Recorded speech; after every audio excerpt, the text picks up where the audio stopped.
So here we are. This is the last episode of the podcast this year. I did 15 interviews with 15 amazing people this past year, and I hope you found joy and inspiration as I did. But today I want to focus on 30 to 45-second clips from each interview so you can share in the joy as I did. Only 15 interviews, though. Do you know what that means? Next year, holy cow, we need so many more than 15. So here's to 2023, and let's kick things off with Jessica Mozeico from Fie Wines talking about the 4 easy steps of winemaking. 3 years later, my dad said, "So I think it's ready. What do I do?" And the neighbor said, "Oh, winemaking is really easy. There are only 4 simple steps. You can just make the wine." Oh, and my dad had just gotten the mail, so he had the bills. I mean, he had the mail in his pocket. He pulled a bill out and just said, "What are the 4 simple steps?" and wrote down the 4 simple steps. And that started the pathway to wine. Andy Lytle from Aubaine and Lytle Barnett is just an extraordinary man. Hearing him talk about legacy and everything that he's doing is for his kids just blows me away. Enjoy. Everything I think I'm doing now, I'm definitely doing for my children. It's a legacy play for me. Right. I kind of feel that way when you read and talk about what he's doing. We're very much the same age, and I think we were looking at the clock and, there's only so much time in this world and, you got to make the most of it. And I think that, leaving a legacy and making a mark and, leaving something for your kids is very important to me. And I think that that's what has, why am I so busy? I don't feel busy, but I know that I am. It just feels like the clock is ticking and, I'll rest a little bit later. Looking back at the video of Mac and Sid at King's North, I just absolutely adore how the 2 brothers just constantly compliment one another, and they're humble, and just enjoy this clip of Mac and Sid talking about wine starting in the vineyard. Winemaking, I think, coming down to blending, it's very artistic. You can make your blend, choose your barrels and everything. But if you can grow the beautiful fruit, I think that's art. That's what gets me going. Okay. Yeah. Nice. When you're on the vineyard and it's a nice set of fruit, it's like, all right, let's pick that. That's turning into something cool. Yeah. I do think our philosophy is wine's made up there. It's not made in here. Okay. So, of course. And I'll break for my brother Sid. He's found his niche. He's got 2 green thumbs and really knows what he's doing out in the vineyard.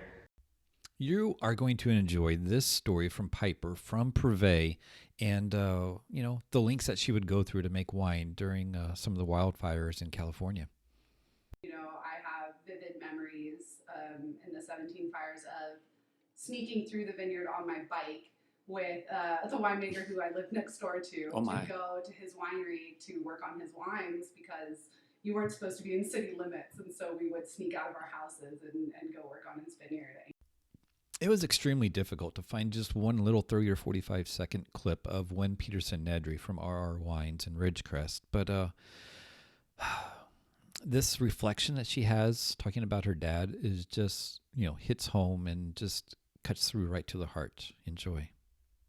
I don't know how to say how proud I am to have him as my dad. It's it's amazing to see the passion that he has for this industry and the passion that he has for raising the level that we're all participating at, not just our family vineyard.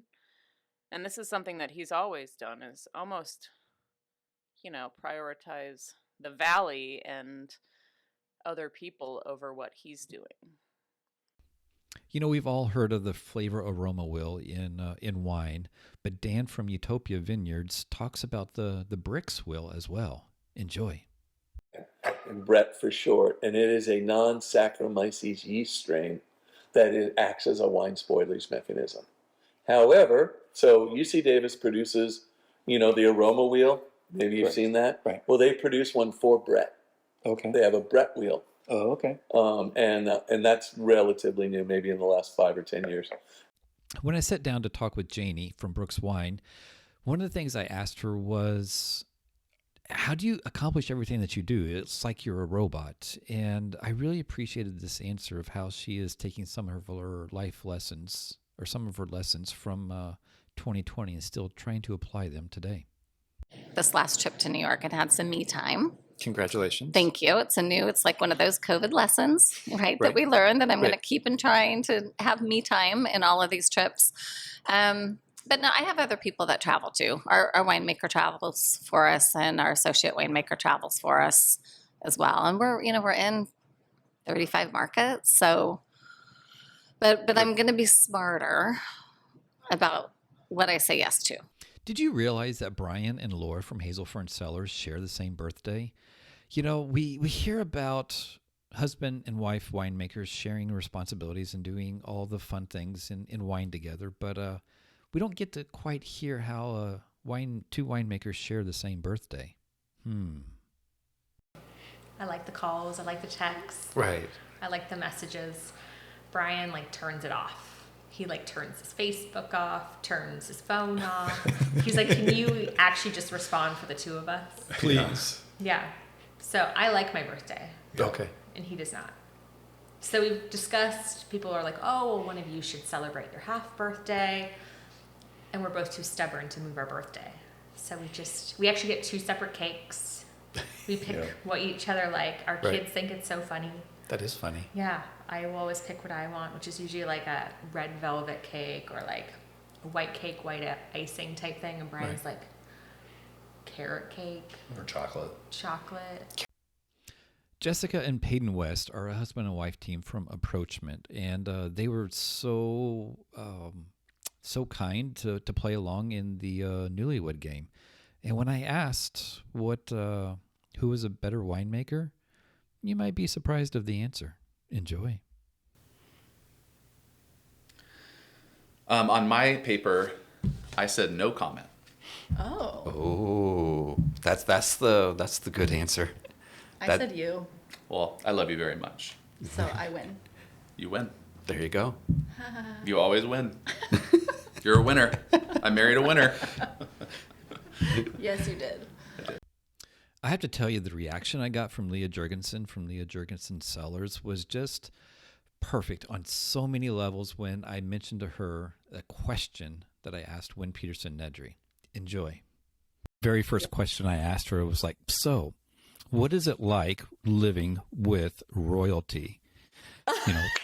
Did you see our little video? Obviously. Of course I did. So tell me about your Two Vines YouTube channel. The next story from Micheal Jerrgens at the Bhutan Wine Company is a little bit long, but it's so worth it. Did you know, or do you know, how big deer are in the country of Bhutan? One day we were having this conversation about the vineyards. One of the vineyards, deer got into it. And so the deer were eating the vines. And he's like, there's deer in the vineyards. Like, what do we do? I'm like, get the deer out of the vineyards and put a fence around it. And he goes, okay, how big does the fence need to be? And I go, deer can jump pretty high. Like, that fence needs to be like 10 feet high. And he's like, there's no way a deer could jump 10 feet. And I'm like, dude, a deer could easily jump 10 feet. Totally. Yeah. So we're having this huge argument over WhatsApp that lasts like a week about whether or not deer can jump 10 feet. And so finally I go, yo, here's just an interesting question. Like, how big are your deer? He goes, they're an average normal deer size. And I go, well, how big is that? And he goes, about 18 inches. Oh. Hearing Vincent from the Vincent Wine Company give his perspective on views from sea level will only give you the smallest inkling of what he might actually do when it comes to his winemaking skills. There was one time I was in the Puget Sound, and you could see Mount Rainier. And I was literally on the shores of the Anderson Island in the Puget Sound, and I thought it's not often you can be at sea level and see the whole of a mountain. Like, you usually don't see the whole of the mountain. So literally, but also, I'm an English major. I like metaphor, just these sort of images. And I just thought, well, man, sea level gives you a chance to see the whole of something.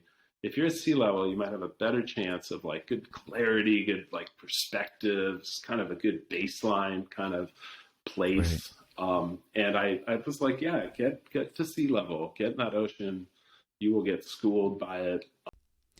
I still can't believe I had the pleasure of interviewing Philippe Andre, the U.S. ambassador to Charles Heidsieck Champagne, over the summer. That was an amazing interview on so many levels, but to hear him talk about why Oregon is in his heart and is in his roots just tugs at your hearts, and it's just amazing. I hope you enjoy.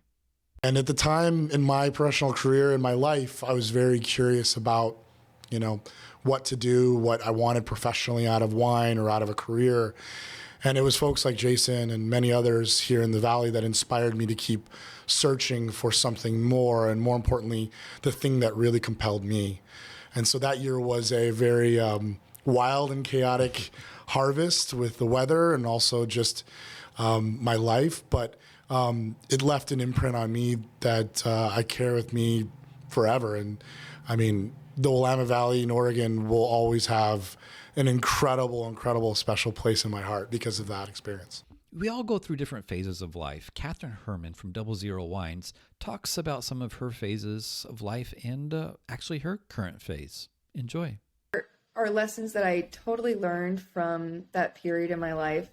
A lot of lessons about entrepreneurship, how to build a company, how not to, how to responsibly integrate technology into what I'm doing. And, I sometimes I go through themes. I was thinking about this the other day. I went through a theme where I was wearing black quite often, kind of like Picasso went through his blue period, right? Now I'm in the yellow period. So I'm going yellow now. No.